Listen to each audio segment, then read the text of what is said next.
রিজিকের সর্বোত্তম স্তর হচ্ছে পুণ্যবান জীবন সঙ্গী এবং নেককার সন্তান, ফায়াস ওয়াইফ এন্ড চিলড্রেন। সুবহানাল্লাহ ওয়া বিহামদিহি।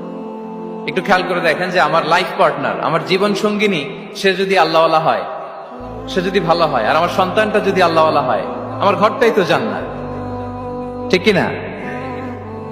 তো এটা হচ্ছে রিজিকের সর্বোত্তম স্তর। জীবন সঙ্গিনী সে যদি নেককার হয়, আল্লাহওয়ালা হয়, মুতিয়া কানিতা সে যদি হয়, আর আমার সন্তান, আমার চিলড্রেন, সেও যদি ফায়াস হয়, তাহলে আমার ঘরটাই হচ্ছে paradise, a piece of paradise in this দুনিয়া।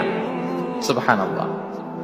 আমরা আম্মাজান খাদিজাতুল কুবরা আত-তাহিরা রাদিয়াল্লাহু তাআলা আনহা, ওনার কথা জানি যে বিষ্ণু ঈসা ইসলামের স্ত্রী আমাদের আম্মাজান রাসূলুল্লাহ সাল্লাল্লাহু আলাইহি ওয়াসাল্লামকে বড্ড ভালোবাসতেন, আগলে রাখতেন, সবসময় মেন্টালি সাপোর্ট দিতেন, ফিনান্সিয়ালিও